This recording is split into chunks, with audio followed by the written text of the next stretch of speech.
Work हे जे देशातल्या सगळ्या प्रोफेशनल कॉलेजेसचं रँकिंग पाहत असतात, त्यांनी 2023 ला ज्या फार्मसी कॉलेजेसचं रँकिंग केलेलं आहे त्या पहिल्या 50 मध्ये महाराष्ट्रातल्या फक्त 5च कॉलेजेसचं नाव आहे.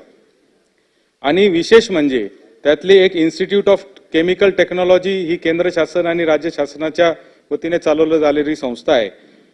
एक आहे डी.वाय. पाटील पुण्याची आहे, पुणा कॉलेज ऑफ फार्मसी आहे. आणि सभापती महोदय, या पहिल्या 50 कॉलेजेसमध्ये महाराष्ट्रातले 5 कॉलेजेस आहेत आणि त्या 5 कॉलेजेसपैकी 3 कॉलेज एकाच संस्थेचे आहे, जे म्हणजे आपल्या सन्माननीय सदस्य आपल्या सभागृहाचे जे अमरीशभाई पटेल जे ज्याचे अध्यक्ष आहेत त्या एसव्हीकेएम संस्थेचे 3 कॉलेज देशातल्या टॉप फार्मसी कॉलेजेसमध्ये आहेत. मग या लोकांचा आपण सल्ला का घेऊ शकत नाही?